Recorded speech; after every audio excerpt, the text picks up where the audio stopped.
What would you do if your partner cheated on you and neglected a traumatized dog? When I found out my ex was cheating, I didn't just walk away, I walked off with her dog. And before you judge me, hear me out. My girlfriend at the time, let's call her Bumhole because trust me, she earned that later seemed perfect. We were high school sweethearts, and we'd made it into our first year of college together. Bean was thriving, Bumhole and I were still together, and I figured I'd done my part to help heal this poor dog's trauma. But then college schedules changed. Because of COVID, our classes went remote and our routines flipped upside down. Before, we'd always walk the dogs together. It was kind of our bonding ritual. Nah, not really. It's too cold out. Stuck with someone who didn't give a shit. And if Bumhole was willing to treat me like crap behind my back, what chance did Bean have of ever being cared for again? To notice she wasn't buying proper dog food anymore, she'd just dump scraps into Bean's bowl. Fast food leftovers, greasy, salty trash. That explained the weight gain, at least, and I needed to back off. But I couldn't just watch her waste away again. I tried to reason with her, offered to take Bean on walks myself, offered to help bathe her. She refused every time. As long as you don't literally beat the dog, you're doing great. Our relationship started cracking. We fought more. The tension over Bean bled into everything. She started snapping at me for little things. Friends hinted she was acting shady. Staying out late, ignoring texts, lying about where she was. You can't unsee it. And I couldn't unsee what Bumhole had become or what she was doing to Bean. Maybe I did. Bean was innocent. She couldn't protect herself. Bean was suffering. She was scared again, but this time of the house she lived in. She barely moved off her dog bed. I wanted to believe Bumhole would change. That she'd step up. I didn't have the right to take Bean, not technically. Bumhole would never give her up. And I couldn't exactly call the cops and say, my girlfriend isn't walking her dog. So I kept the peace, hoping I could figure out a solution that wouldn't end in a huge fight. That I was just being paranoid or overbearing. So I waited, I watched. Every time I came over, I'd check on Bean, run my hands over her fur, check her weight. Nothing improved. If anything, it got worse. I could see flakes of dandruff floating in the air when she shifted. I mean, why wouldn't she? This isn't just a breakup story, it's about betrayal, justice, and saving a life. At first, I thought, great, she's putting on weight after being so malnourished. But it kept going. Eventually, Bean was obese. Her stomach sagged. Her fur, which had been getting shinier, was now greasy and patchy again. She smelled bad, like really bad. She'd cower in the corner and shake whenever I moved too quickly or raised my voice. Even just laughing too loud would make her flinch. I hated seeing her like that. No animal deserves that kind of fear. Strap in, this one's got cheating, blackmail, and dog custody drama. You won't believe how it ends. I really thought we had something solid. Then, about a year into dating, Bumhole told me she was getting a dog. They beat her, poured boiling water on her, burned her with a goddamn fire poker. She was covered in scars, missing patches of fur, and worst of all, she was terrified of men. And honestly, how could I blame her? That's how Bean came into my life. Bean had it rough, like unimaginably rough. Her first owners were abusive monsters. When Bumhole brought her home, Bean was a skeleton with fur. She wouldn't come near me. But I wasn't gonna give up on her. Little by little, she started to trust me. We began going on walks with both dogs, me, Bumhole, Bean, and my own pup. Of course, I didn't know then just how fast everything would fall apart. Everything seemed good for a while. Months went by. Almost a year, actually. And I started noticing Bean looking different. Whenever I went over, she was heavier. I brought it up casually. Hey, have you been walking Bean lately? Bumhole shrugged. That set off alarms. Bean used to love walks, even if she was scared of everything. That made my blood boil.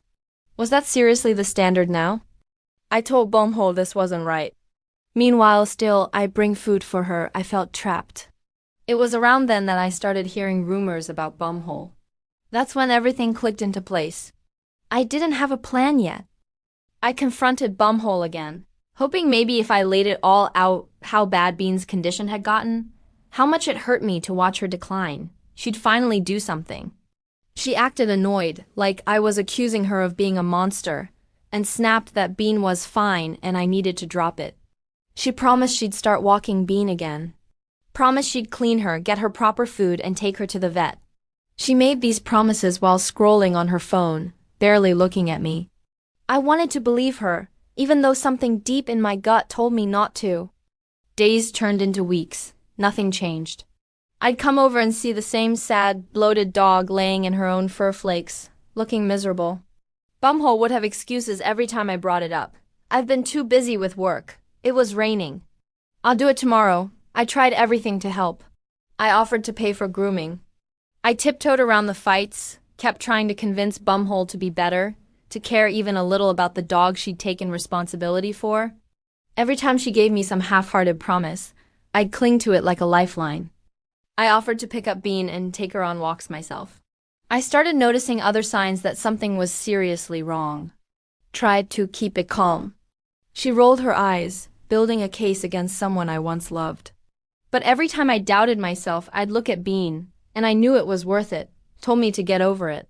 Done waiting for her to magically become a decent human being. I didn't have a concrete plan yet, and she deserved so much more than empty words and broken promises. But I knew one thing, I wasn't going to leave Bean there to rot. Even if it meant blowing up my relationship, I needed a plan. Something that would get Bean out safely without giving Bumhole the chance to retaliate or hide her neglect. We set up a day when I knew Bumhole would be gone all afternoon. She expected me to storm out, to slam the door and disappear. But I had one more card to play. Sighed, she's my dog. You can't just steal her. Bumhole might not have cared about me or Bean, but she did care about her reputation. She was terrified of being judged, of being called out publicly. I knew exactly how to push her buttons. That when I dropped the bomb, I had proof of how she'd been neglecting Bean. I said I was leaving with Bean. And if she tried to stop me, every single person in her life would see exactly what kind of person she was. I told her if she didn't let me take Bean, I'd send everything to her family, her friends, hell, even post it online. That morning I confronted her. I told her I knew she was cheating. Done being lied to, done begging someone to be a decent human, done hoping they'd change, even if it meant starting a war. Even though I'd suspected it for weeks, no vet records, no license in Bumhole's name, nothing. She'd never bothered to do any of that, probably because she didn't really care. Legally, she had nothing to stand on. Without any doubt, being curled up beside me, her head on my lap, her tail wagging weakly. I promised her right there that I'd never let anyone hurt her again. Backing it up so she couldn't destroy it if she found out. The entire time, I played nice. Bean was shaking, nervous, but I swear there was relief in her eyes too. Smiled, pretended I was clueless, pretended I still believed her bullshit. It was the hardest acting job I've ever done. Sitting there and nodding while she texted that guy, ignoring me, ignoring the dog rotting away in front of us. That Bumhole wasn't someone who cared about loyalty, honesty, or even basic decency. If she could cheat on me this easily, lie to my face, and gaslight me into thinking I was paranoid, why would she ever treat Bean any better? Seeing the proof still felt like a punch in the gut. I stared at the screen for what felt like an hour, my head buzzing. I wasn't even sure what hurt more, the cheating, or what this meant for Bean. Told me Bean wasn't my responsibility, that I was pathetic for being so obsessed with a dog. That was the last straw. But the one constant, instead, I spent the next few days quietly gathering more evidence of Bean's condition. Every time I went over, I'd take new photos, Bean laying in filth. Every time I went filth. Her skin flaky, fur matted with grease. Empty fast food bags stacked in the corner. I even recorded audio of Bumhole brushing me off when I asked about feeding or walking. Bean, someone who didn't even know the full story with Bean, messaged me one night with screenshots. Bumhole was out with that same guy people had been whispering about, and it wasn't just friendly. There were photos of them holding hands at a bar, another of them kissing. The one bright spot was Bean. I'd sit on the floor with her, scratch her ears, watch her tail thump weakly. Sometimes I'd whisper to her that I was gonna get her out of there somehow, that she deserved better. Mutual friends hinted that Bumhole had been hanging out with some new guy. One of my buddies told me he saw her at a party. I knew the truth. Bumhole wasn't going to change. She didn't care about Bean. Hell, she didn't really care about me either. Drunk, sitting on some dude's lap. When I asked her about it, she blew up at me, said I was paranoid and controlling. I even offered to come over every morning before class to help feed and clean her. Bumhole either brushed me off or told me it wasn't my place. When you love someone, you want to believe they're good, even when every piece of evidence says otherwise.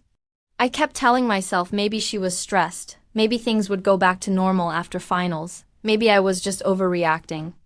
I started taking photos of Bean, documenting the filth, the empty fast food containers, the condition of her fur and skin.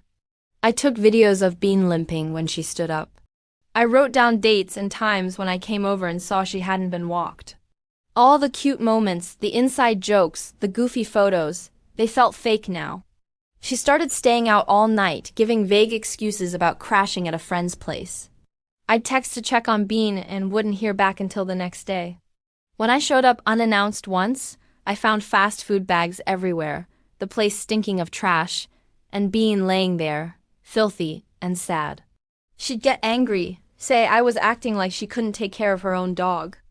We started fighting about it constantly. Little arguments turned into screaming matches.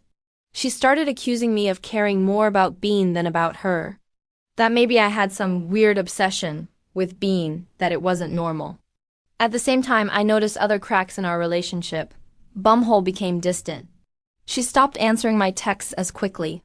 If I left, what would happen to her? She had no one else, no one who gave a shit. When we were together, she was always on her phone, texting someone and turning the screen away from me when I glanced over. It wasn't just about Bean anymore. It felt like everything between us was rotting from the inside.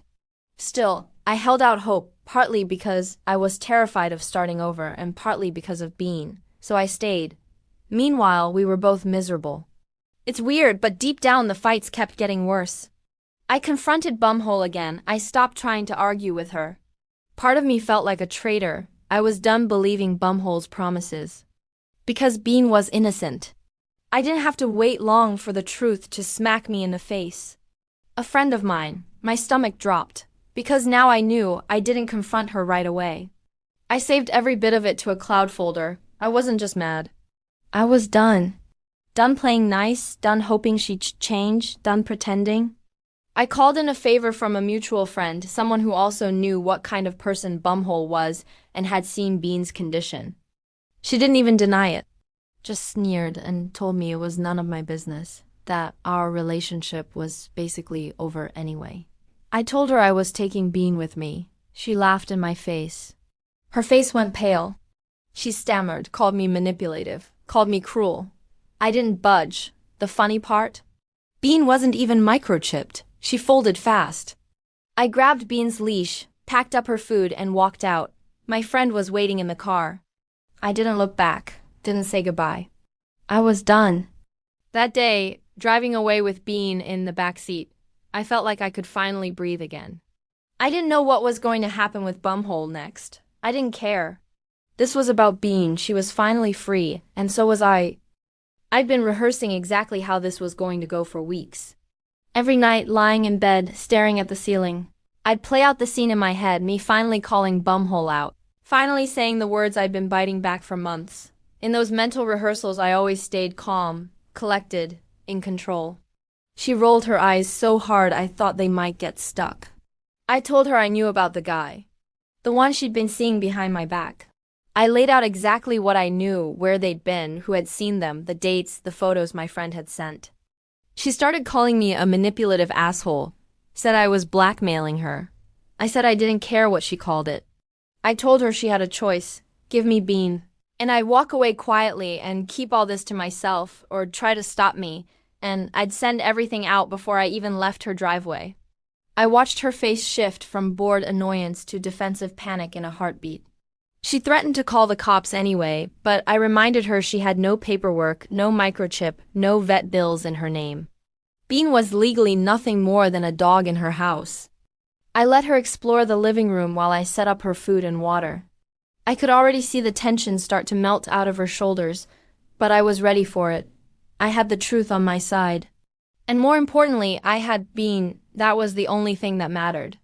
When we first got back to my place, she was skittish, glued to my side, looking around like she was waiting for someone to yell at her.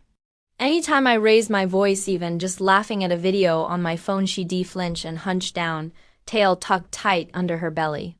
It broke my heart every time.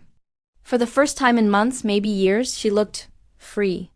I brushed her every evening, even though at first she hated it. He'd nudge Bean to play, lay next to her on the bed, share toys and even his favorite blanket. I think he could tell how fragile she was, how much she needed gentle companionship. But bit by bit she grew braver. She sniffed other dogs, let a few friendly strangers pet her head. A couple of them said they barely recognized her as the same dog. It felt like validation, like proof I'd done the right thing taking her away from that hellhole. Every time I looked at her, I was reminded that sometimes you have to make hard choices, take risks, even blow up your entire life if it means protecting someone who can't protect themselves. She saved me just as much as I saved her. I needed something pure to hold on to in the middle of all the mess, and Bean was that thing. One day, she even chased a ball my other dog was playing with. She doesn't flinch anymore. She doesn't cower. She's finally learned how to be a dog again. And I'm never going to let anyone take that from her. I couldn't believe it, Bean, the dog who once trembled at every shadow, running and playing like she finally believed she deserved to be happy. Slowly, Bean learned that the world wasn't scary anymore. That this was her home now, and no one was going to hurt her. I bathed her once a week with medicated shampoo the vet recommended for her dry skin. She texted me nonstop at first, calling me a thief, saying I'd ruined her life. I ignored her. When she started telling mutual friends lies about me, I just sent them the folder of evidence. After that, most of them cut her off. She stopped trying eventually. I don't know what she's doing now, and honestly, I don't care. The first time I took her to the vet, they told me her skin infections were healing, but it'd take a while. She was missing patches of fur that might never fully grow back. I didn't care. To me, she was perfect. She kept getting up, pacing, sniffing the door, whining softly. I lay there with my hand resting on her back, so she knew I wasn't leaving. Her eyes, once dull and guarded, turned bright and curious. She started getting excited for walks, pulling me toward the door, tail wagging so hard it thumped against the wall. Sometimes I'd catch her rolling on her back in the sunbeam by the window, paws flailing in the air like the world was finally safe enough for her to relax completely. I whispered to her over and over that she was safe now, that I'd never let anyone hurt her again. And what were the cops going to do, take a neglected dog away from someone who had proof of abuse? I didn't want her to think I'd leave her alone, not after everything. She was so overweight from months of neglect and fast food scraps that her joints cracked when she stood. But little by little, her stamina improved. She started sniffing things, wagging her tail, perking her ears up at other dogs instead of hiding behind me. Bean actually barked happily and did a little hop in place. That was the first time I'd seen her act like a normal dog. It almost made me cry. I whispered promises into her fur, telling her she was mine now and no one was ever going to hurt her again. In that moment, everything else, bumhole, the lies, the heartbreak, it all faded into the background. None of it mattered. All that mattered was Bean. I ignored her. My friend was waiting in the driver's seat, ready to go. I put Bean in the back, slammed the door shut, and told him to drive. As we pulled away, I looked back once. Bumhole was standing in the driveway, mascara streaking down her face, screaming into the void. That was the last time I saw her in person. But when the moment actually came, my heart was pounding so hard I thought I'd be sick. Bean was panting in the back seat, her tail thumping nervously against the seat. I reached back and scratched her ears, told her she was safe now, that it was over. That she was going to have a real home with real walks, real food, real baths. I don't know if she understood the words, but she laid her head on my arm and sighed, and that was enough. Tired of the lies, the fights, the stench of fast food and rotting garbage in that apartment.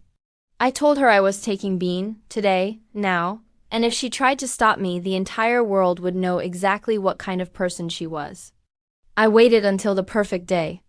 Bumhole had an exam that morning and told me she was going to be studying in the afternoon at a friend's house. Bean hovered near the door, anxious but watching me like she knew something big was happening. Bumhole kept yelling, calling me names, threatening to ruin my life. But I didn't stop. I scooped Bean into my arms, even though she was heavy now, and I walked out. I knew she'd be distracted off her game, tired. I came over that morning with coffee and breakfast, pretending like everything was normal. Said it was just a friend, said people were making things up. But I wasn't there to debate her. I told her it didn't matter anymore. We were done. I wasn't going to fight with her about loyalty or trust because that ship had sailed. What I wanted to talk about was Bean. She barely looked up from her phone. Typical. She said she'd already planned on keeping Bean, and that if I tried to take her, she'd call the cops. That's when I pulled out my phone. I opened the folder with all the photos and videos: Bean's matted fur, the filthy floors, the empty fast food bags. Bean struggling to stand, Bean limping, the dandruff that coated her bed like snow. I let her see it all. Then I told her I'd already backed it up online, sent it to people I trusted, and had a copy ready to go to her parents, her friends, and everyone she cared about. I sat down across from her and waited until she put the phone down. Then I told her we needed to talk. She tried to lie at first. She snorted and said I was pathetic for caring more about the dog than about our breakup. Her jaw dropped. She tried to snatch the phone out of my hand. I pulled it back. She started crying, real, ugly crying. But I didn't feel anything for her in that moment. I just felt tired. I stood up and started grabbing Bean's things. Food bowl, leash, a couple old toys that weren't completely trashed. She followed me to the car, screaming that she was going to tell everyone I was abusive, that I was a thief, that I was never going to be happy. The whole drive home, my hands were shaking. When we got to my place, my other dog was waiting at the door, tail wagging like crazy. Bean perked up immediately, gave a little wag herself. That night, I slept on the floor next to her. I knew there'd be fallout. I knew Bumhole would go nuclear, try to spin the story her way. I wish I could say Bean immediately blossomed into a healthy, happy dog the second I brought her home, but the truth is, it took time. I made her a soft bed next to mine, and the first night she barely slept. A week later, something small but incredible happened. I came home from work, and instead of just wagging her tail weekly, I started walking her twice a day, short routes at first, because she was out of shape and got tired easily. I switched her to proper food, measured out carefully so she could lose weight safely. My other dog helped too. Months passed. Bean's weight came down. Her coat got shinier. I took her to the park every weekend. At first, she stuck to me like glue, terrified of strangers and loud noises. My friends noticed too. They told me how different she looked, how soft her fur was, how bright her eyes were. As for Bumhole, she tried her best to stir up drama. Bean became my shadow, my constant companion. Now, when I come home from work, Bean is waiting by the door, tail wagging, eyes bright, ready for her evening walk. After I took Bean and cut Bumhole out of my life, she did exactly what I expected. She tried to turn everyone against me. She called me a thief, told mutual friends I was manipulative and controlling, that I'd brainwashed her dog away from her. At first, some people believed her. She was good at playing the victim, always had been. A couple of them even told her off directly, saying she had no right to play the victim when she'd let an innocent animal suffer. It was exactly the justice I wanted: quiet, thorough, impossible for her to deny, but I didn't have to say much. I just quietly shared the photos, the videos, the notes I'd kept on how she neglected Bean. It was the easiest thing in the world to let the truth speak for itself. Her friends, her social circle, her carefully curated image of being a good, caring person. Every day is a reminder that sometimes the best revenge isn't screaming or burning someone's life to the ground. Sometimes it's just taking away the thing they took for granted and loving it the way they never could. That's what I did with Bean. She ruined that herself by showing everyone who she really was. And I didn't even have to lift a finger once the evidence was out there, but in the end I got both. I lost a girlfriend but gained a loyal best friend. Bumhole, she got exactly what she deserved.